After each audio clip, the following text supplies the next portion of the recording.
వార్తా కథనాలపై విశ్లేషణ కార్యక్రమం మార్నింగ్ న్యూస్ కు స్వాగతం. నేను మీ జల్లి సత్య. ముందుగా రాష్ట్రంలో జరుగుతున్న రాజకీయ పరిణామాలను కనుక పరిశీలించినట్లయితే హెచ్సియుకు సంబంధించిన భూముల వేల వివాదం మరి ఇక్కడ తారస్థాయికి చేరింది.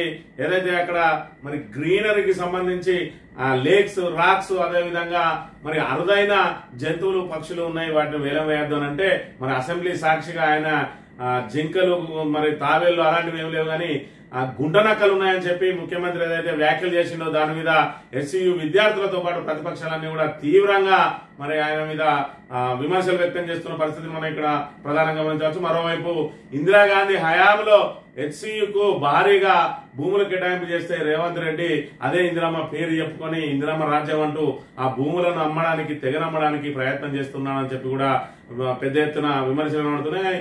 దాంతో పాటు ఈ రోజు హెచ్సియు విద్యార్థులు మరి ఇక్కడ ప్రభుత్వ దిష్టి బొమ్మలు, అదేవిధంగా ముఖ్యమంత్రి దిష్టి బొమ్మలు దానం చేసి నిరసన తెలియజేయడానికి కార్యాచరణ రూపొందించిన అంశాన్ని కూడా మనం ఇక్కడ ప్రధానంగా గమనించవచ్చు. నిన్నటి రోజున మయన్మార్, అదేవిధంగా బ్యాంకాక్, ఏదైతే థాయిలాండ్ దేశాలలో మరి ఇక్కడ ఏర్పడ్డ భూకంపం అక్కడ విలయతాండవం చేసింది. అక్కడ పెద్ద ఎత్తున భవనాలు కూలిపోయి శిథిలాల కింద మృతదేహాలు చిక్కుకొని ఉన్నాయి.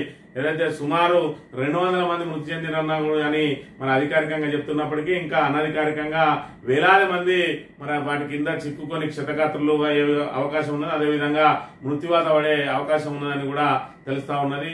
మొత్తానికైతే భూకంపం ఇటు థాయిలాండ్, అటు మయన్మార్ దేశాలను మరి తీవ్రంగా అతలాకుతలం చేసిన పరిస్థితి మనం ఇక్కడ ప్రధానంగా గమనించవచ్చు. మరోవైపు ఇండియా నుంచి మరి అనేక మంది సందర్శకులు ఇటు థాయిలాండ్, బ్యాంకాక్ వెళ్తారు.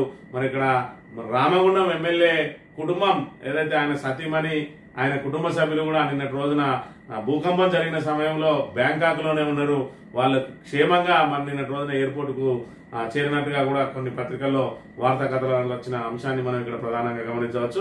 ఏది ఏమైనప్పటికీ కూడా రేవంత్ రెడ్డి మరి ఇక్కడ అసెంబ్లీలో మాట్లాడిన మాటల మీదనైతే మరి పెద్ద ఎత్తున దుమారం రేగుతున్న అంశాన్ని అయితే మనం ఇక్కడ ప్రధానంగా గమనించాలి. ఇక ఏదైతే మరి ఇక్కడ సోషల్ మీడియాలో ప్రశ్నిస్తే కేసులు పెడుతున్న తెలంగాణ పోలీసులకు సుప్రీంకోర్టు షాక్ ఇచ్చిందని చెప్పవచ్చు. భావ ప్రకటన స్వేచ్ఛను హరించే హక్కు ఎవరికి లేదని చెప్పి మరి అదేవిధంగా కింది కోర్టులు కూడా మరి ఇక్కడ భావ ప్రకటన స్వేచ్ఛను కాపాడాలి, పోలీసులు కూడా ఈ విషయంలో మరి ఇక్కడ శ్రద్ధ తీసుకోవాలి, మరి ఇక్కడ ఖచ్చితంగా దాని భావ ప్రకటన స్వేచ్ఛను కాపాడాల్సిన బాధ్యతను చేపట్టాలని చెప్పి సుప్రీంకోర్టు సూచించిన అంశం నేపథ్యంలో మరి ఇదే రకంగా తెలంగాణలో విచ్చలవిడిగా కేసులు నమోదు చేస్తారా, లేదంటే ఇకనైనా ఆ కేసులకు అడ్డుకట్టబడుతుందా చూడాలి. ఎవరు ప్రభుత్వాన్ని ప్రశ్నించినా సోషల్ మీడియాలో ఏ రకమైన పోస్ట్ పెట్టినా కూడా దాన్ని విద్వేషాలు రెచ్చగొడతా ఉన్నారు అని ఒక సాకు చూపెడుతూ మరి ఇక్కడ గొంతు నొక్కే ప్రయత్నం చేస్తా ఉన్నది. మీరు ఇక్కడ కేసులతోటి అణచివేతలు కాదు, కావాలంటే వాళ్లకు ఏదైతే ఆ వాద ప్రతివాదాలతోటి వాళ్ళ భావ ప్రకటన ఏదైతే ఉన్నదో అది తప్పని నిరూపించాలి తప్ప అణచివేతకు పాల్పడవద్దు అని చెప్పి సుప్రీంకోర్టు చెప్పిన నేపథ్యంలో తెలంగాణ పోలీసుల్లో మరి మార్పు వస్తుందో లేదంటే కోర్టు ధిక్కరణకే పాల్పడతారో వేసి చూడాలి. మనకి వార్తా కథనాలను కనుక పరిశీలించినట్లయితే ముందుగా నమస్తే తెలంగాణలో ఇందిరమ్మ ఇచ్చిన భూములకు రేవంత్ వేలం, జీవ వైవిధ్యానికి కేంద్రంగా గ్రీన్ ల్యాండ్స్ ఆఫ్ హైదరాబాద్ 1973లోనే హెచ్సియుకు 2300 ఎకరాల భూమిని కేటాయించిన నాటి ప్రధాని పార్లమెంట్ లో బిల్లు పెట్టి మరి యూనివర్సిటీకి మంజూరు చేసిన ఇందిరాగాంధీ 400 ఎకరాల్లో 120 రకాల పక్షులు, 720 జాతుల మొక్కలు, జీవజాతులు, ఆ భూములను రెవెన్యూ రికార్డులోకి ఎక్కించిన కాంగ్రెస్ ప్రభుత్వాలు దాన్నే సాగ్గా చూపుతున్నాడు. 400 ఎకరాలను అమ్మేందుకు ప్రయత్నాలు, రేవంత్ వ్యాఖ్యలపై బగ్గుమంటున్న విద్యార్థులు నేడు దిష్టి బొమ్మల దహనం అని చెప్పి మరి ఇక్కడ ఏదైతే 1973లో హెచ్సియుకి 2300 ఎకరాలను కేటాయించిందట నాటి ప్రధాని. అదే విధంగా పార్లమెంట్ లో బిల్లు పెట్టి మరీ యూనివర్సిటీ మంజూరు చేసింది. మరి హెచ్సియు అంటే హైదరాబాద్ సెంట్రల్ యూనివర్సిటీ పూర్తిగా కూడా కేంద్ర ప్రభుత్వ ఆధీనంలో ఉంటది. మరి ఏదైతే ఆ భూములకు సంబంధించి రెవెన్యూ రికార్డులో ఎక్కలేదని చెప్పి దాన్ని సాకుగా చూపెట్టి ఆ 400 ఎకరాలను మరి తెగనమ్మి 30,000 కోట్ల రూపాయలు మరి ఇక్కడ ఖజానాకు తీసుకొని ఈ అప్పులు ఏదైతే ఇప్పుడు అప్పులు చేస్తా ఉన్నదో ఆ అప్పులకు మరి ఇక్కడ అప్పుల నుంచి కొంతవరకు తప్పించుకునే ప్రయత్నం చేస్తా ఉన్నది. ఇప్పటి వరకు 1,58,000 కోట్లు అప్పు చేసినప్పటికీ కూడా మరి వాళ్ళు ఇచ్చిన 6 గ్యారంటీలను అమలు చేయలేకపోయింది. అదేవిధంగా ఏదైతే రైతు బంధు 10,000 ఇస్తే బుచ్చ వేస్తుందని చెప్పిన రేవంత్ రెడ్డి మేము 15,000 ఇస్తామని ఇప్పటికే ఖరీఫ్ ఒక విడత ఎగ్గొట్టిండు. వాళ్ళు వచ్చిన తర్వాత రబీలో మరి ఏదైతే టిఆర్ఎస్ ప్రభుత్వం ఇచ్చిన 5,000 ఒక విడతలో 5,000 ఎకరానికి 5,000 ఇచ్చిండు, రెండో విడత ఎగ్గొట్టిండు, మూడో విడత కష్టపడికి చేతులు ఎత్తేసిండు 15,000 ఇయ్యలేమని చెప్పి దాన్ని 12,000 కుదిరిస్తూ 6,000 ఇస్తామని చెప్పి మరి ఇప్పటి వరకు కూడా అనేక మందికి ఇంకా రైతు భరోసా రానేలేదు. మరొక వైపు ఇక్కడ మన నాట్లప్పుడు ముట్టేది ఏదైతే కేసీఆర్ హయాంలో మరి నాట్లప్పుడే రైతు బంధు మరి వాళ్ళకు పెట్టుబడి సాయంగా అందేది.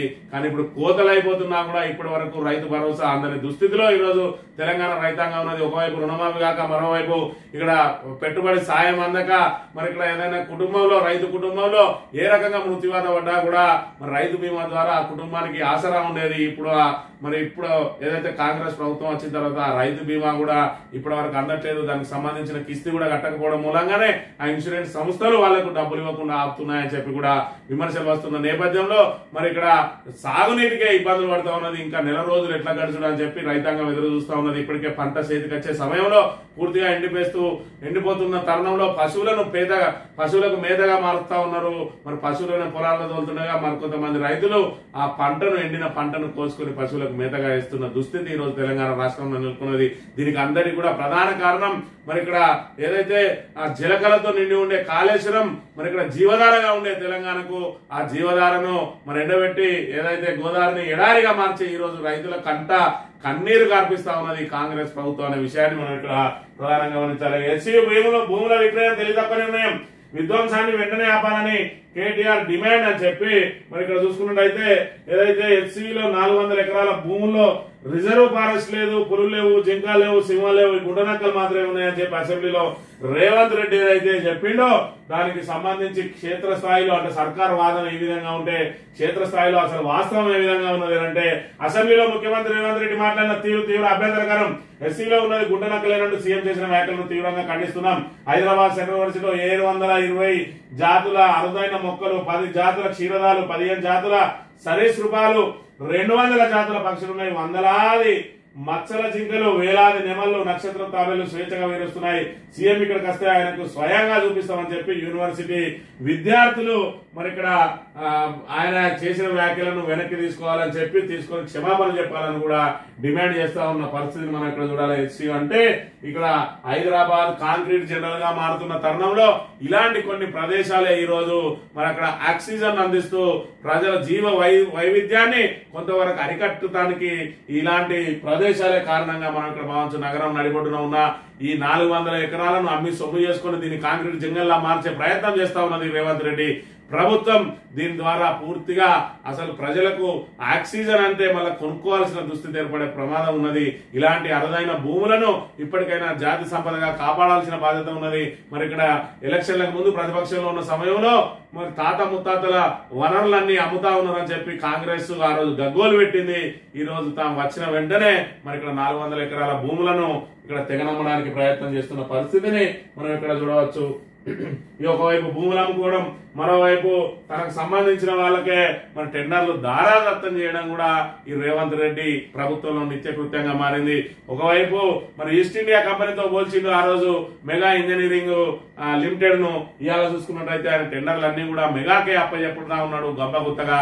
దీనికి కారణం ఏంటంటే మెగా తోటి జరిగిన ఒప్పందమే అని చెప్పి ప్రతిపక్షాలు ఆరోపిస్తున్న నేపథ్యంలో మెగా టెండర్ల దగా 5,383 కోట్లతో గోదావరి తాగునీటి పనులు కొందరికి కట్టబెట్టేందుకు నిబంధనలో మార్పు, జీవో 94 కు నీళ్లొదిలి విచిత్రంగా సాంకేతిక అర్హతల రూపకల్పన, పైప్ లైన్ల కుగల, శుద్ధి కేంద్రాల మరోల నిబంధనల తయారు, విద్యుత్ పనుల్లో పొంతన లేకుండా సంస్థల అర్హతల నిర్ధారణ, 2 ప్యాకేజీల్లో ఒకే రకమైన పనులకు సైతం వేర్వేరు ప్రమాణాలు, బడా కంపెనీలకు ఆశీర్వాదంలా మారిన అధికారుల నిబంధనలు, మల్లన సాగర్ నుంచి నీటి తరలింపు నిర్ణయంపై ఇప్పటికే విమర్శలు, గత ప్రభుత్వ ప్రతిపాదనకు భిన్నంగా దూరం వ్యయం భారీగా వెంపు అని చెప్పి మరి ఇక్కడ కొండపోచమ్మ సాగర్ నుంచి అతి దగ్గర నుంచి ఆ నీటిని తీసుకుపోయే అవకాశం ఉన్నప్పటికీ కూడా ఇక్కడ 5,383 కోట్లతోటి టెండర్లు రూపొందించి ఆ టెండర్ల కూడా నిబంధనలు మరి మెగా కంపెనీకి అనుగుణంగా నిబంధనలు తయారు చేస్తూ మరి టెండర్లు వేసినా కూడా అది మెగాకి వచ్చే విధంగా అధికారులు మరి టెండర్లోని ఏదైతే నిబంధనలు మారుస్తూ మరి ఈ విధంగా మెగాకు వంత పడతా ఉన్నాడు రేవంత్ రెడ్డి. గతంలో ఈస్ట్ ఇండియా కంపెనీతో పోల్చిండు. మరి ఇక్కడ ఏదైతే సుంకిశాల గోడగులిన ఘటనలో మరి ఇక్కడ మెగాకు మరి మెగా మీద చర్యలు చేపట్టాల్సి ఉండగా ఇప్పటి వరకు చర్యలు చేపట్టకుండా ఉల్టా మరి ఇక్కడ అయితే అదేవిధంగా కొడంగల్ ఎత్తిపోతల పథకం అయితే అన్ని కూడా మెగాకు అదేవిధంగా ఏదైతే పొంగులేటి శ్రీనివాసరెడ్డి కంపెనీ రాఘవ కన్స్ట్రక్షన్ కు కట్టబెట్టడానికి నిబంధనలు అన్నింటి కూడా మరి ఇక్కడ అధికార దుర్వినియోగంతో నిబంధనలు వాళ్లకు సరళంగా మారుస్తున్న పరిస్థితిని మనం ఇక్కడ ప్రధానంగా చూడాలి. ఇక సంరంభం సన్నద్ధం ఏప్రిల్ 27న బీఆర్ఎస్ రజతోత్సవ మహాసభ హన్మకొండ జిల్లా ఎలకతుర్తిలో లక్షల మందితో భారీ బహిరంగ సభ అని చెప్పి 27వ తేదీ మరి రజతోత్సవ కార్యక్రమాలకు సంబంధించి బీఆర్ఎస్ ఆవిర్భావ దినోత్సవాన్ని పురస్కరించుకొని మరి ఇక్కడ పెద్ద ఎత్తున సభ నిర్వహించడానికి ఏదైతే వరంగల్ జిల్లా ఎలకతుర్తిలో మరి ఇక్కడ 10 లక్షల మందితోటి భారీ బహిరంగ సభ నిర్వహించడానికి మరి పూర్తి స్థాయిలో సన్నద్ధం అవుతా ఉన్నారు. ఆల్రెడీ దానికి సంబంధించిన పర్మిషన్లు ఏర్పాట్లకు సంబంధించి ఇప్పటికే బీఆర్ఎస్ నేతలు దానిలో నిమగ్నమై ఉన్న అంశాన్ని మనం ఇక్కడ ప్రధానంగా గమనించాలి. బహిరంగ సభ ప్రాంగణం చూసుకున్నట్టయితే 154 ఎకరాలట. మరి ఇక్కడ 1213 ఎకరాల్లో మొత్తం ఏర్పాట్లు పార్కింగ్ కోసమే మరి 1059 ఎకరాలట. జనం రాకకు 50,000 వాహనాలు, వాటర్ బాటిల్ 10 లక్షలట, మధ్య పాకెట్లు 10 లక్షలు, వాలంటీర్ల సంఖ్య 1500, దారి పొడవున అంబులెన్సులు ఏర్పాటు చేసి మరి 14 ఏళ్ల ఉద్యమ ప్రస్థానం, 10 ఏళ్ల పాలన మేలవింపు, 7.5 మళ్లీ ఉమ్మడి పాలన నాటి ఆనవాళ్ల నడుమ తెలంగాణ ప్రజల గుండె చప్పుడుగా నిలిచిన బీఆర్ఎస్ పార్టీ ఉద్యమ పిడికిలెత్తి రజతోత్సవ వేడుకలకు సిద్ధమైంది. బీఆర్ఎస్ 25 ఏళ్ల ప్రస్థానం సందర్భంగా ఏప్రిల్ 27న మహాద్భుతం ఆవిష్కృతం కానున్నది. లక్షలాది మందితో జరిగే రజతోత్సవ మహాసభకు బీఆర్ఎస్ సన్నద్ధమైంది. హన్మకొండ జిల్లాలోని మండల కేంద్రమైన ఎలకతుర్తి ఈ మహాసభకు వేదిక కాబోతా ఉన్నది. రాష్ట్ర వ్యాప్తంగా లక్షలాది మంది జనాలు, వేలాది వాహనాల రాకపోకలకు అనువుగా ఉండే ఎలకతుర్తిని మహాసభ వేదికగా బీఆర్ఎస్ అధినేత కేసీఆర్ నిర్ణయించారు. ఇవాళ ఎన్నటికున్నా కూడా తెలంగాణకు శ్రీరామ రక్ష బీఆర్ఎస్ అనేది తేలిపోయింది. పాలేవో నీళ్లేవో మరి ఇక్కడ సంవత్సరంలోనే పూర్తిగా ప్రజలకు అవగతమైంది. మరి ఇక్కడ ఈర్ష, అసూయ, ద్వేషం, ఆశలతోటి ఈ రోజు బీఆర్ఎస్ ను మరి ఇక్కడ బీఆర్ఎస్ నుంచి ప్రజలను దూరం చేసే కార్యక్రమంలో భాగంగా ప్రజలను ఏమార్చి మార్పు పేరుతోటి మరి ఇక్కడ ఆశ పెట్టి మోసపుచ్చి అధికారంలోకి వచ్చిండ్రో ఈ రోజు ప్రజలు ఏ విధంగా గోసపడతా ఉన్నారో ఆ ప్రజలందరికీ మళ్ళా ఎవరిని ఆశ్రయించాలనేది మరి ఆల్రెడీ కేసీఆర్ ముందే చెప్పిండు. ఏడాది కాలం ఆగండి, మీరు ఏడాది తర్వాత ఏడాది లోపే మరి ఖచ్చితంగా బీఆర్ఎస్ ఎక్కడున్నదని చెప్పి టార్చ్ లైట్లు వేసుకుని జనాలు మన దగ్గరికి వేస్తారన్నాడు. అన్నట్టుగానే మరి అక్కడ ఏదైతే మూసి బాధితులందరూ కూడా 8 నెలలు గడవక ముందే, ప్రభుత్వం ఏర్పడి 8 నెలలు గడవక ముందే మరి ఇక్కడ తెలంగాణ భవన్ బాట పట్టిండ్రు. మరి మాకు అండగా నిలవాలని చెప్పి వాళ్ళే స్వయంగా వచ్చి మరి వేడుకున్నారు. ఎందుకంటే మూసీకి సంబంధించి బీఆర్ఎస్ కనుక ముందుగా ఉద్యమానికి సిద్ధమైతే ఖచ్చితంగా మా అభివృద్ధిని అడ్డుకుంటా ఉన్నారు, మమ్మల్ని కావాలని ఎరుకున పెడతా ఉన్నారు అని చెప్పి మరి ఇక్కడ ఏదైతే ప్రతిపక్షంగా ఉన్నప్పుడు ఏ విధంగా అయితే ఆరోపణలు చేసిందో అధికార పక్షంలో ఉన్నప్పుడు కూడా ఆరోపణలతోటే అబద్ధాల పునాదుల విన్నే మరి ఇక్కడ పాలన సాగిస్తున్న కాంగ్రెస్ కు మరి ప్రజల నుంచి స్పందన వచ్చే వరకు వేచి చూడాలని బీఆర్ఎస్ ఉంటే మరి 8 నెలల కాలంలోనే మరి తెలంగాణ భవన్ కు మూసి బాధితులందరూ కూడా వచ్చి మీరు ఖచ్చితంగా ముందుండి ఉద్యమాన్ని నడిపేయాలని చెప్పి స్వయంగా ఆహ్వానించిండ్రు. అక్కడి నుంచి ప్రారంభమైంది కాంగ్రెస్ పతనం. ఒక్కొక్కటిగా ఇటు రైతు ఉద్యమాలు, ఇటు కార్మికుల ఉద్యమాలు, ఇటు ఉద్యోగుల ఉద్యమాలు, ఇటు విద్యార్థుల ఉద్యమాలు, ఈ సబ్బండ వర్గాలను మోసం చేసింది కాంగ్రెస్ ప్రభుత్వం. 6 గ్యారంటీల పేరుతోటి ఏమార్చి ఇప్పటి వరకు మరి ఇక్కడ 6 గ్యారంటీల్లో కేవలం మహాలక్ష్మి పథకంలో 1 భాగం, 3 భాగాలలో 1 భాగమైనటువంటి మరి ఉచిత బస్సు పథకాన్ని అమలు చేస్తూ మేము మొత్తం చేసినామని చెప్పి దబాయించే ప్రయత్నం చేస్తా ఉన్నది. కానీ ప్రజలందరూ కూడా తాము నిరసనలు వ్యక్తం చేస్తూనే ఉన్నారు. ఎన్నికలు ఎప్పుడు వచ్చినా కూడా కాంగ్రెస్ కు బుద్ధి చెప్పడానికి సిద్ధంగా ఉన్నారు. అదేవిధంగా ఏ రకంగానైతే ఉమ్మడి ఆంధ్రప్రదేశ్ లో ఇబ్బందులు ఎదుర్కొన్నారో ప్రజలు, అవే ఇబ్బందులు ఎదుర్కొంటున్న నేపథ్యంలో ఈ రోజు బీఆర్ఎస్ ను మరి ఇక్కడ ఖచ్చితంగా బీఆర్ఎస్ మళ్ళీ క్షేత్రస్థాయిలోకి వచ్చి మా తరపున పోరాటం చేయాలని చెప్పి వాళ్ళే స్వయంగా మరి ఇక్కడ ఆహ్వానిస్తున్న పరిస్థితులను కూడా మనం గమనించవచ్చు. మయన్మార్ బ్యాంకాక్ లో భారీ భూకంపం, రిక్టర్ స్కేల్ పై 7.7, 6.8 తీవ్రతతో వరుస ప్రకంపనలు, కుప్పకూలిన పలు భవనాలు, పరుగులు చేసిన ప్రజలు, మృతుల సంఖ్య వేలలో ఉండవచ్చని సమాచారం. 2 దేశాల్లో అత్యవసర స్థితి ప్రకటించిన ప్రభుత్వాలు. ఇక్కడ చూసుకున్నట్టయితే మరి ఇక్కడ కుప్పలుగా మారిపోయిన భవనాలు, మరి ఇక్కడ ఆకాశ హార్మ్యాల్ లాంటి భవనాలు క్షణాల వ్యవధిలో మరి కుప్పగూలిన భూకంప తీవ్రత ఏ విధంగా ఉన్నది అని అంటే మరి ఇక్కడ పైన ఉన్న ఏదైతే బ్యాంకాక్ లో ఆ 5 స్టేర్లలో కూడా స్విమ్మింగ్ పూల్ ఉంటాయి. ఆ స్విమ్మింగ్ పూల్ భూకంప తీవ్రతకు వాటర్ ను అందులో ఉన్న వాటర్ అంతా కూడా వెదజల్లుతా ఉంటే మరి ఇక్కడ చూసే వాళ్లకు భయకంపితులైన అందరూ కూడా మరి భవనాల నుంచి అందరూ కూడా రోడ్ల మీదకి వచ్చి ఇప్పటికి కూడా ఇంకా రోడ్ల మీదనే బిక్కు బిక్కుమంటూ జీవనం వెల్లదీస్తా ఉన్నారు. మరోవైపు బ్యాంకాక్ అనేక మంది ఇండియా వాళ్ళు పోతారు. ఆ ఇండియా వాళ్ళకి సంబంధించి ఎంబసీ టోల్ ఫ్రీ నెంబర్ ను కూడా ప్రకటించింది. మీకు ఏ సాయం కావాలన్నా ఈ టోల్ ఫ్రీ నెంబర్ కు సంప్రదించుందని చెప్పి మరి అక్కడ ఉన్న భారత హైకమాండ్ కూడా మరి ఇక్కడ భారతీయులకు అండగా నిలవడానికి టోల్ ఫ్రీ నెంబర్ పెట్టిన అంశాన్ని కూడా మనం గమనించవచ్చు. ఏదేమైనా కూడా మరి వేలాది మంది మృత్యువాత పడుతున్నారు.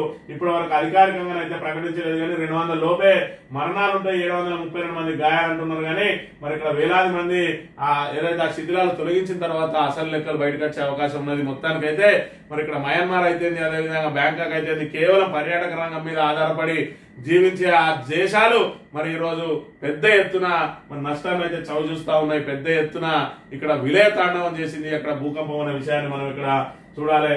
ఇక కృష్ణా బోర్డుకు సంబంధించి బోర్డు ఉన్నట్ట లేనట్ట వాటర్ రిలీజ్ ఆర్డర్ లేవని కేఆర్ఎంబి మీరే తెలుసుకోండి అంటూ 2 రాష్ట్రాలపై భారం.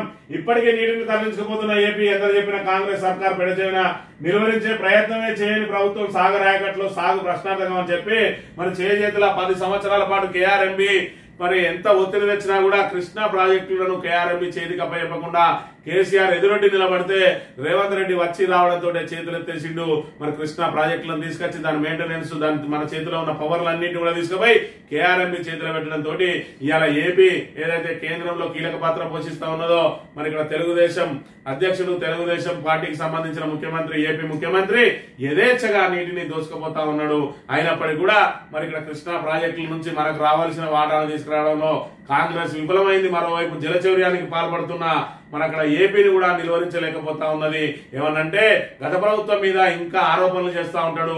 మీరు చేయబట్టే కృష్ణా జిల్లాలో వాళ్ళకి అలొకేషన్ ఎక్కువైంది అంటాడు. మరి ఇక్కడ మనకు 36% అలొకేషన్ ఉంటే 26% తీసుకొచ్చి ఇంకా 10% ఉన్నదాల్లోనే తీసుకురాని అసమర్థులు మరి ఇంకా గత ప్రభుత్వం మీద నెపం నెట్టి తమ అసమర్థతను కప్పిపుచ్చుకునే ప్రయత్నమే చేస్తా ఉన్నారు. కానీ ఆ కేఆర్ఎంబి బోర్డు అయితే ఉన్నట్ట లేనట్ట కూడా తెలియడం లేదు.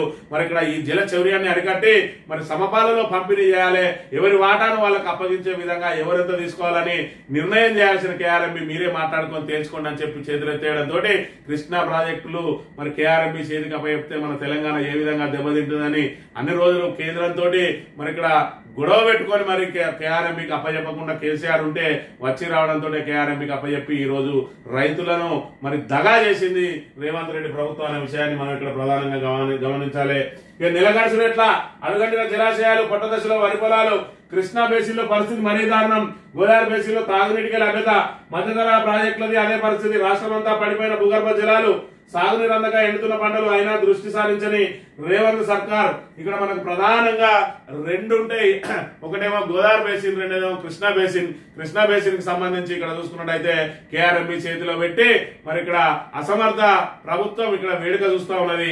ఈ గోదావరి బేసిన్ వచ్చేటప్పటికి మరి ఇక్కడ ఏదైతే జలకళతోటి ఉండే మరి ఇక్కడ కాళేశ్వరం ప్రాజెక్టును పూర్తి స్థాయిలో కాళేశ్వరం మీద కుట్రలు అన్ని బీఆర్ఎస్ మీద బురద జల్లే కార్యక్రమంలో భాగంగా మేడిగడ్డ కాళేశ్వరం కూలిపోయింది, కాలిపోయింది, కుంగిపోయింది అని చెప్పి రకరకాలతోటి మరి ఇక్కడ అన్నారం సుందిల్లా ప్రాజెక్టులకు ఎలాంటి వాటి మీద ప్రభావం లేకున్నా కూడా ఆర్ఎండి గేట్లను కూడా ఎత్తేసి ఈ రోజు గోదావరిని ఎడారిగా మార్చి రైతన్నులకు ఈ రోజు పంటలు పూర్తి స్థాయిలో చేతికొచ్చే సమయంలో కోసి పశువులకేసే విధంగా మరి ఇక్కడ రైతుల కంట కన్నీరు కార్పిస్తా ఉన్నది కాంగ్రెస్ ప్రభుత్వం అనే విషయాన్ని మనం ఇక్కడ ప్రధానంగా గమనించాలి.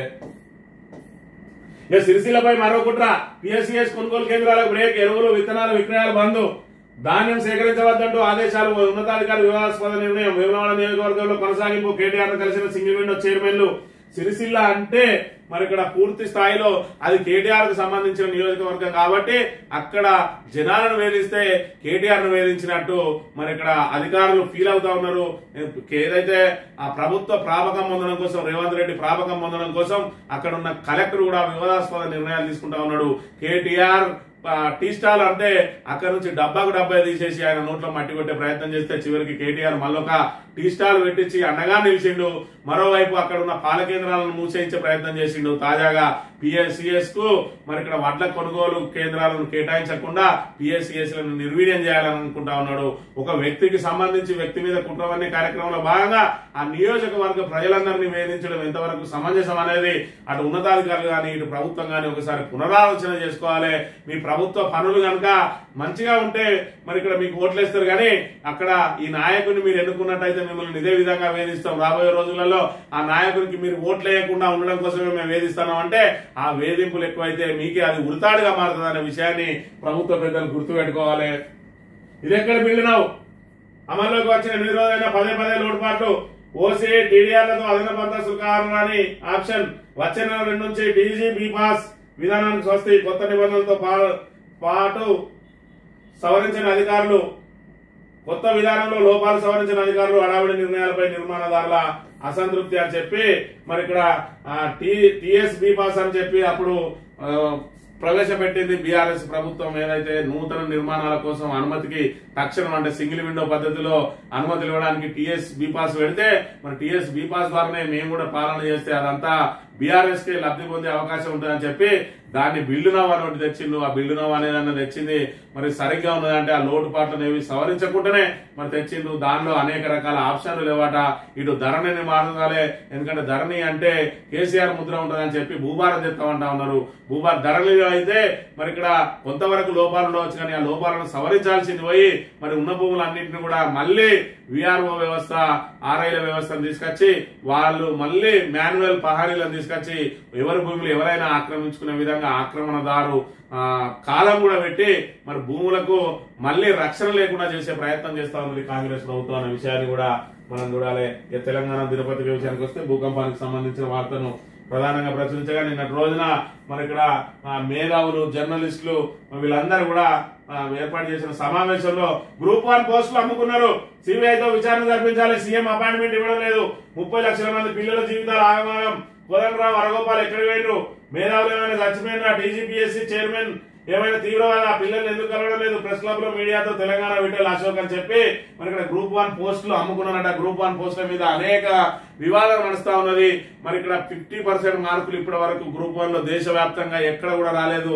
మరి ఇక్కడ మాత్రమే గ్రూప్ 1 ఎందుకు వచ్చినాయి? వేరే వాళ్ళతోటి పేపర్లు రాయించిండ్రు. ఖచ్చితంగా సుమారు 563 పోస్టులలో 200 పోస్టులు దొడ్డిదారిన అమ్మేసుకున్నారు అని చెప్పి పెద్ద ఎత్తున దీని మీద దుమారం రేగుతా ఉన్నది. మరి దీనికి సంబంధించి ఖచ్చితంగా సిబిఐ తోటి ఎంక్వైరీ చేయించాలని వాళ్ళు డిమాండ్ చేస్తా ఉన్నారు. మరి కోదండరావు లాంటి వాళ్ళు తమకు పదవి రాగానే ఇక్కడ విద్యార్థుల సమస్యలను నిరుద్యోగ సమస్యలను పనంగా పెట్టిన అని చెప్పి మరి ఇక్కడ వాళ్ళు విరుచుకబడుతున్న అంశాన్ని కూడా మనం ఇక్కడ ప్రధానంగా గమనించాలి. బీఆర్ఎస్ కృషి వల్లే రాష్ట్రానికి బీవైడి ఫార్ములా ఈ రేస్ వల్లే కంపెనీ వచ్చింది. 2023లోనే పెట్టుబడికి అంగీకారం. కాంగ్రెస్ అసమర్థ పాలన, రియల్ నమాల్ ఇన్ఫ్రా సమాధి, కేటీఆర్ పై సర్కార్ పై కేటీఆర్ విమర్శలు.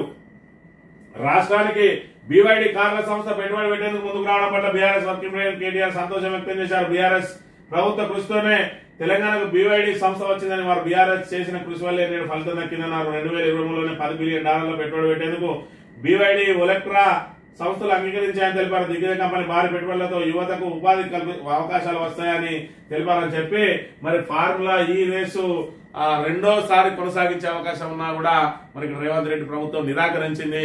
మరి ఇక్కడ హైదరాబాద్ ను ఏదైతే ఎలక్ట్రిక్ ఆటోమొబైల్ రంగానికి హబ్ గా మార్చే ప్రయత్నంలో భాగంగానే ఈ కార్ రేసును మన దగ్గర నిర్వహిస్తే దాన్ని రెండోసారి నిర్వహించకుండా మరి చేతులెత్తేసిన రేవంత్ రెడ్డి మరి ఇక్కడ అందాల పోటీలను మాత్రం నిర్వహిస్తా ఉన్నాడు. అందాల పోటీల ద్వారా యువతకు ఉపాధి అవకాశాలు వస్తాయి, మరి ఇక్కడ మనకు పెట్టుబడులు వస్తాయి అంటా ఉన్నాడు. పెట్టుబడులు అంటే దీని ద్వారా వస్తాయి. ఈ రోజు మరి బీవైడి అనే ఎలక్ట్రిక్ కార్ల సంస్థ వచ్చింది. మరి దీనికి ప్రధాన కారణం ఏంటంటే వారందరికీ హైదరాబాద్ లో పెట్టుబడులు పెట్టడానికి మీకు అన్ని రకాల వసతులు సమకూర్చడానికి ఇక్కడ ఉన్నాయి, రండి చూడండి అని చెప్పి మరి ఇక్కడ దేశవ్యాప్తంగా పెట్టుబడులను ఆకర్షించేందుకు చేసిన ప్రయత్నాలు ఇప్పుడు ఫలిస్తా ఉన్నాయి. రెండోసారి కూడా నిర్వహించినట్టయితే ఇంకా అనేక సంస్థలు వచ్చే అవకాశం ఉండే. చేతుల రేవంత్ రెడ్డి మరి ఇక్కడ చేజార్చుకున్నాడు అనే విషయాన్ని కూడా మనం ఇక్కడ ప్రధానంగా గమనించాలి. కేటీఆర్ కు బ్రిటిష్ ఇండియా ఆహ్వానం. ఐడియాస్ ఫర్ ఇండియా 2025 కి పిలుపు. మే 30న లండన్ లో జరిగిన సదస్సు ప్రభుత్వం మారినా మీరు రావాలి, మీ ప్రసంగం కోసం ఎదురు చూస్తున్నాం. లేఖలో బ్రిటిష్ ఇండియా వ్యవస్థాపకుడు ప్రతీక్ దత్తా అని చెప్పి మరి ఇక్కడ అనేక సంస్థలు కూడా కేటీఆర్ ను తమ తాము ఏర్పాటు చేసే సమావేశాల్లో ప్రసంగించాలని చెప్పి కోరుతా ఉన్నారు. మేధావులు అంటే ఈ విధంగా ఉంటది. మనము ఏదైతే చిల్లర మాటలు, బూత్ భాష, మరి ఇక్కడ బజారు భాషతోటే మాట్లాడుకుంటూ పోతే మనల్ని ఇంటర్నేషనల్ వేదికల మీదకి వచ్చి పిలిచి మరి ఎవరు మాట్లాడనియరు. ఏదైతే మనం ఒక రాష్ట్రం కోసమో, ప్రాంతం కోసమో, దాని అభివృద్ధి కోసం, ఎదుగుదల కోసం చేసిన మన ప్రయత్నాలే మరి ఇతరుల ముందు మనలా ఉన్నతంగా నిలబెట్టడానికి మరి అవకాశం ఉంటుందనే విషయాన్ని రేవంత్ రెడ్డి ఇప్పటికైనా గమనించాలి. ఇక గాలి మోటార్ దిగిన నీళ్ల మంత్రి సీఎం సభ కోసం 3 రోజులుగా హెలికాప్టర్లోనే సూర్యాపేటకు ఉత్తమ్ కుమార్ రెడ్డి గంట ప్రయాణానికి చాపర్ వినియోగం. వరంగల్ హెలికాప్టర్లోనే వెళ్ళొచ్చిన మంత్రులు. ఎక్కడికి వెళ్ళినా హెలికాప్టర్ కావాలంటున్న లీడర్లు. కారులో పోతే పర్వతుంటలేదు, అందుకే గాలి మోటార్లో చక్రాలు ప్రజాధనం వృధా చేస్తున్నారని విమర్శలు అని చెప్పి ఇప్పుడు ఈ 15 నెలల్లో మరి హెలికాప్టర్ వాడినంత ఇప్పటి వరకు ఉమ్మడి ఆంధ్రప్రదేశ్ లో కూడా ఏ మంత్రులు వాడలేదు అనేది మరి ఇక్కడ అక్షర సత్యం అనే విషయాన్ని మనం ఇక్కడ ప్రధానంగా గమనించాలి. ఎస్ఎల్బీసీ లో చూసుకుంటే హెలికాప్టర్ ఆట ఆడిండ్రు.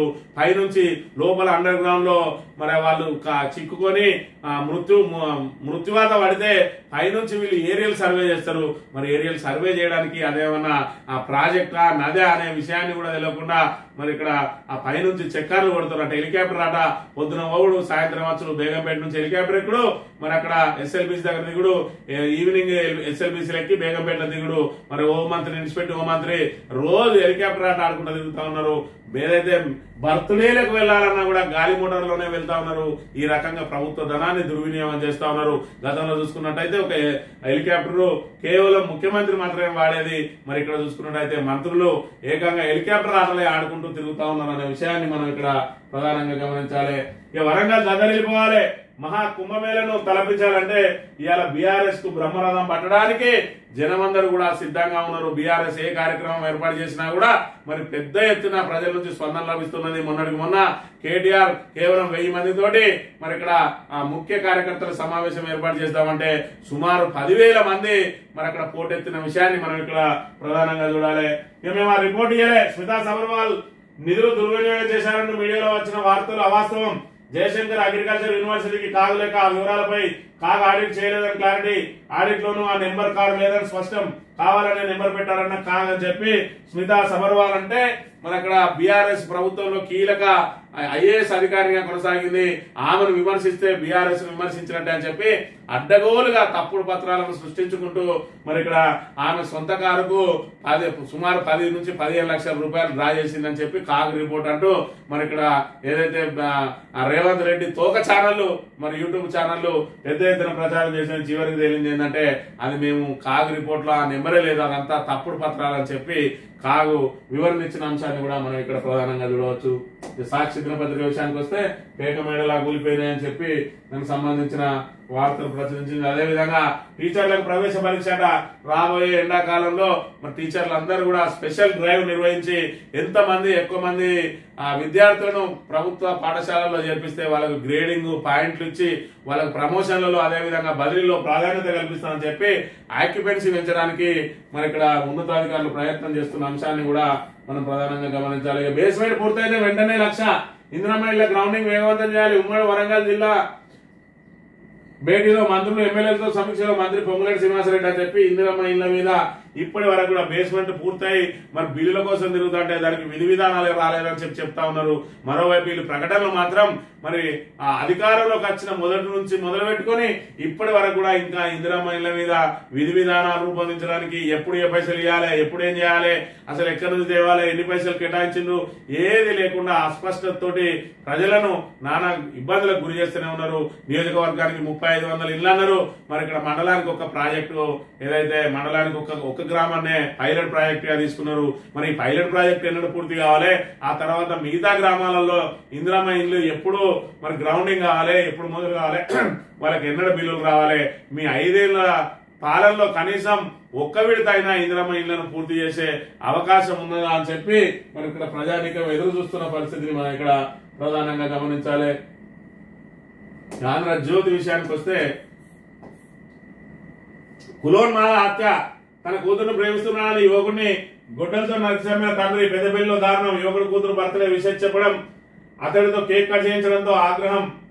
మధ్యాహ్నం నుంచి యువకుడి కదలికలపై దృష్టి, రాత్రి మిత్రులతో కలిసి మద్యం తాగుతున్న దాడి చంపేస్తారామని గతంలోనే హెచ్చరించిన యువతి గతంలోనూ 2 సార్లు యువకునిపై దాడికి యత్నం అని చెప్పి మళ్ళొక కులోన్మాల హత్య అంటే పరువు హత్య జరిగింది ఇక్కడ, దీనికి సంబంధించి కూతురుని లవ్ చేస్తా ఉన్నానని చెప్పి ఆగ్రహించిన కన్న తండ్రి ఇక్కడ గొడ్డలితోటి నరికి చంపిన మరి ఘటన ఇక్కడ పెద్దపల్లి జిల్లాలో చోటు చేసుకున్న అంశాన్ని మనం ఇక్కడ ప్రధానంగా గమనించాలి. కీలక శాఖల్లో మార్పులు, కేబినెట్ విస్తరణతో పాటు పలువురు మంత్రుల శాఖల మార్పిడి, అధిష్టానం పట్ల విశ్వాసం, శాఖ నిర్వహణలో జాగ్రత్తలు తీసుకునే వారికి ప్రధాన శాఖలు కాంగ్రెస్ హైకమాండ్ తుది నిర్ణయం. ఇప్పటికే నివేదికలు తెప్పించుకున్న పెద్దలు, సీఎం వద్దే ఉండనున్న విద్యాశాఖ, హోంశాఖ ఉగాది లేదా ఏప్రిల్ 2 నుంచి 4 తేదీల్లో కొత్త మంత్రుల ప్రమాణం అని చెప్పి మరి ఇక్కడ చూసుకున్నట్టయితే గతంలో చూసుకుంటే ఏదైతే ముఖ్యమంత్రి దగ్గర దాని ముఖ్యమంత్రి లేకపోతే ముఖ్య నాయకులు ఎవరెవరికి మంత్రివర్గంలో సీట్లు కేటాయించాలనే అంశం వాళ్ళ చేతుల్లో ఉండేది. ఇవాళ చూసుకున్నట్టయితే పూర్తి స్థాయిలో అధిష్టానం చేతిలో ఉన్నది. కాంగ్రెస్ అధిష్టానం ఎవరు చెప్తే వాళ్లకు గతంలో ఏదైతే సీట్లు కవర్ ముఖ్యమంత్రులు అనే పేరుండదో మళ్ళీ అది పునరావృతం అయింది. ఈ రోజు చూసుకున్నట్టయితే రేవంత్ రెడ్డి అస్తవ్యస్త నిర్ణయాలతోటి ఇక ఆయన అధికారాలకు కత్తెర వేసింది. మరి ఆ కత్తెర వేయడానికి మీనాక్షి నటరాజన్ అనే రాష్ట్ర కాంగ్రెస్ పార్టీ వ్యవహారాల ఇన్ఛార్జ్ రాహుల్ గాంధీకి విశ్వాసంగా ఉండే మీనాక్షి నటరాజన్ తీసుకొచ్చి మొత్తం కాంగ్రెస్ కు సంబంధించిన అవన్నీ అధికారాలన్నీ కూడా ఆమె చేతుల్లో పెట్టింది. గుత్తాధిపత్యం ఆమె చేతుల్లో పెట్టింది. అవసరమైతే రేవంత్ రెడ్డికి ఏ శాఖలు ఉండాలన్నా కూడా ఆమె నిర్ణయం ప్రకారమే జరుగుతాయి. ఇక మంత్రివర్గంలో చోటు కావాలనుకున్న వాళ్ళు ఇటు ముఖ్యమంత్రినో లేదంటే బట్టి విక్రమార్కనో లేదంటే పిసిసి అధ్యక్షునో కలవడం లేదు అని అంటే ఎంత అవమానకరమైన విషయం తెలంగాణకు అనే విషయాన్ని మనం ఇక్కడ ప్రధానంగా గమనించాలి. రాష్ట్ర వ్యవహారాల ఇన్ఛార్జ్ చుట్టూ చక్కర్లు కొడతా ఉన్నారు ఆశావాహులందరూ, అధిష్టానం చుట్టూ చక్కర్లు కొడుతున్నారు. కానీ ఏ ఒక్కరు కూడా ముఖ్యమంత్రిని గాని ఉప ముఖ్యమంత్రిని గాని పిసిసి అధ్యక్షుని గాని మాకు మంత్రి పదవి ఇప్పియండి అని చెప్పి అడుగుతలేరు. అంటే వాళ్ళ దుస్థితి ఏ విధంగా ఉన్నది. ఇలా కాంగ్రెస్ పార్టీ అధికారంలోకి వస్తే మళ్ళా నిర్ణయాలన్నీ ఢిల్లీలోనే జరుగుతాయని గతంలో పదే పదే చెప్పిండ్రు. మరి మీరు ఎక్కడికి వెళ్లాలన్నా మంత్రి పదవి కావాలన్నా ఇక్కడ ఏదైనా ప్రాజెక్టు చేపట్టాలన్నా ఏ నిర్ణయం తీసుకోవాలన్నా నిర్ణయాలన్నీ ఢిల్లీలో ఉంటాయి. తెలంగాణ ప్రాంత ప్రజల ఆత్మ గౌరవాన్ని మరి ఇక్కడ ఢిల్లీకి తాకట్టు పెడతారు తప్ప కాంగ్రెస్ నాయకులు మన ఆత్మగౌరవం నిలబెట్టడం కోసం మళ్ళీ సొంతంగా నిర్ణయాలు తీసుకునే అవకాశం ఉన్నదని గతంలోనే బీఆర్ఎస్ చెప్పింది. అది ఇప్పుడు తేటతెల్లం అవుతా ఉన్నది. అసలు రేవంత్ రెడ్డి గాని మిగతా మంత్రులు గాని మరి ఇక్కడ మంత్రివర్గం కోసం ఇతరులను మరి ఇక్కడ సిఫారసు చేసిన మాట దేవుడెరుగు. వాళ్ళ స్థానాలను కాపాడుకోవడానికే నానా తంటాలు పడతా ఉన్నారు. అందులో ఉత్తమ్ కుమార్ రెడ్డికి మాత్రం మంచి మరి ఇక్కడ ఏదైతే ఆయన మాటలకు విలువ ఇస్తా ఉన్నారని చెప్పి ఇక్కడ రేవంత్ రెడ్డి ఏదైతే ఉత్తమ్ కుమార్ రెడ్డిని తొక్కి పెడతా ఉన్నాడో మరి సీనియర్ అయిన ఉత్తమ్ కుమార్ రెడ్డి 10 సంవత్సరాల పాటు పోరాటం చేసిండు బీఆర్ఎస్ మీద అని చెప్పి ఆయన మాటలకు అంతో ఇంతో విలువిచ్చి ఆయన సూచనలను మరి ఇక్కడ పరిగణలోకి తీసుకుంటా ఉన్నారు. దాంతో ఆయన ఏదైతే శాఖ నిర్వహిస్తా ఉన్నాడో మరి ఇక్కడ పూర్తిగా రేవంత్ రెడ్డి అస్తవ్యస్త నిర్ణయాలతోటి ఆయన శాఖ భ్రష్టు పట్టిపోయింది. కాళేశ్వరం లాంటి బ్రహ్మాండమైన ప్రాజెక్టును ఇవాళ ఎండబెడితే ఆ పాపం అంతా కూడా మరి ఇరిగేషన్ శాఖ మంత్రిగా నా మీదకి వెళ్ళిపోతుంది. ఈ రైతుల పాపం నాకెందుకు, ఈ శాఖను మార్చేయండి. ఇక్కడ ఎస్ఎల్బీసీని మరి ఇక్కడ ఎలాంటి ముందస్తు రక్షణ చర్యలు లేకుండా చేపట్టి మరి అక్కడ మనం ఫెయిల్ అయిపోయినాం. ఇక్కడ కాళేశ్వరం ఏదైతే మేడిగడ్డ ప్రాజెక్టును పునరుద్ధరించి మరి రైతుల కన్నీరు కార్చకుండా వాళ్ళకి అండగా నిలవాల్సిన ప్రభుత్వం కావాలని కుట్రలవన్నీ ఈ రోజు కాళేశ్వరం కూలేశ్వరం చేసి మరి ఇక్కడ అది మనం చేసిన పాపమే, మనం సృష్టించిన పాపమే అని చెప్పి ఆ పాపాన్ని నేను మోయలేను, నా శాఖను మార్చండి అని చెప్పి ఆయన అధిష్టానానికి మరి వేడుకోలు పెడుతున్న విషయాన్ని కూడా మనం గమనించాలి. చివరిగా ఈనాడు వార్తలను కనుక గమనించినట్టయితే హైదరాబాద్ లో రాత్రిలు సెగలట, శివార్లతో పోలిస్తే నగరంలో భిన్న వాతావరణం, గాలిలో తగ్గుతున్న తేమ శాతం అని చెప్పి ఎండలు ఆల్రెడీ ముదిరిపోయినాయి. మరి ఇప్పటికే సాగునీటి కోసమే రైతులు నానా ఇబ్బందులు పడుతున్న నేపథ్యంలో తాగునీటి అవసరాలు తీర్చడానికి హైదరాబాద్ వరకు కూడా ఈ రోజు గోదావరి జలాల విన్నే మరి ఇక్కడ ఆధారంగా ఉన్నది. ఈ రోజు ఎల్లంపల్లి నుంచి ఇచ్చే నీళ్లే ఇటు సాగునీటికి దిక్కైంది, అటు తాగునీటికి దిక్కైంది. రాబోయే రోజులలో తాగునీటి కొరత తప్పదు. దానికి ప్రధాన కారణం కాళేశ్వరం ప్రాజెక్టును ఏదైతే ఎండబెట్టినామో ఇటు కృష్ణా ప్రాజెక్టులకు సంబంధించి కేఆర్ఎంబీ చేతిలో పెట్టడంతో మనకు రావాల్సిన వాటా నీళ్లు కూడా మనం తీసుకోలేకపోతా ఉన్నాం. ఏపీఎంఓ యథేచ్ఛగా జలచౌర్యానికి పాల్పడతా ఉన్నది. ఇటు కృష్ణా బేసిన్ నుంచి ఇటు గోదావరి బేసిన్ నుంచి నీళ్లు రాక నానా ఇబ్బందులు పడే అవకాశం ఉన్నది అనే విషయాన్ని మనం ఇక్కడ ప్రధానంగా గమనించాలి. ఇది నేడు జరుగుతున్న మరి తీరు అనే విషయాన్ని కూడా మనం గమనించాల్సి. నేరుగానే ఎలక్ట్రిక్ బస్సులు కొనుగోలు సూత్రప్రాయంగా నిర్ణయించిన ఆర్టీసీ అనుమతి కోసం త్వరలో దసరా కీలక శాఖకు సీఎం కట ఆర్థిక శాఖకు సీఎం కు అనుమతి పత్రం కోసం త్వరలో దస్త్రం అట. బస్సుల కొనుగోలు అనేది నేరుగానే ఎలక్ట్రిక్ బస్సులను కొనుగోలు చేస్తారట. మరి ఇక్కడ మహిళలను కోటీశ్వరులను చేస్తామన్నాడు. మరి బస్సుల కొనుగోళ్ళన్నీ మరి ఇక్కడ మహిళా సంఘాల ద్వారానే అన్నాడు. మళ్ళీ వచ్చేటప్పటికి ఇప్పటికే మరి ఇక్కడ భారం మోయలేకపోతా ఉన్నది ఆర్టీసీ. ఉచిత మరి ఏదైతే మహిళలకు ఉచిత బస్సు ప్రయాణానికి సంబంధించి మరి ఇక్కడ ఆక్యుపెన్సీ పెరుగుతా ఉన్నది, ఆదాయం కరువైతా ఉన్నది, అసలు టికెట్లు తీసుకునే వారి సంఖ్య లేకుండా పోతున్నది.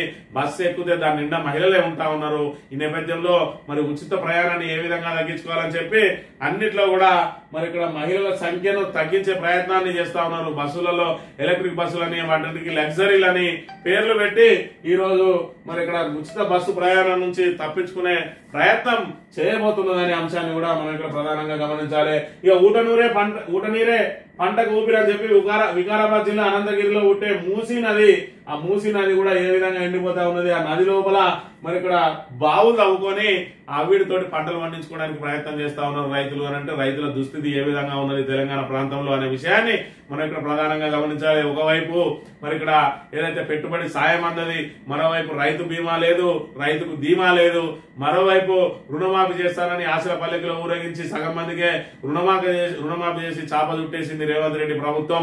నాణ్యమైన విత్తనాలు లేవు, ఆ సకాలంలో ఎరువులు అందడం లేదు.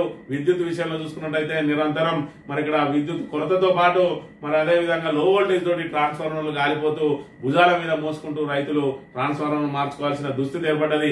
ఏది ఏమైనా మార్పు పేరుతోటి అధికారంలోకి వచ్చిన రేవంత్ రెడ్డి ఉమ్మడి ఆంధ్రప్రదేశ్ లో ఏ విధంగా అయితే ఉండే పరిస్థితులు, ఆ పరిస్థితులను మళ్లీ తీసుకొచ్చి మరి ఇక్కడ తెలంగాణ ప్రజలకు రుచి చూపెట్టిండు. తెలంగాణకు ముందు ఏ విధంగా ఉన్నాం అనే విషయాన్ని 10 సంవత్సరాల కాలంలో మర్చిపోయి ఆ కాంగ్రెస్ వేరు ఈ కాంగ్రెస్ వేరు అన్న సందంగా ఈ కాంగ్రెస్ కి ఏదైతే ఓట్లేసిరో మళ్లీ అదే పరిస్థితులు పునరావృతమై నానా రకాల మరి ఇబ్బందులకు గురవుతా ఉన్నారు ప్రజానీకం. ఇప్పటికైనా ప్రజానీకం గమనించాలి.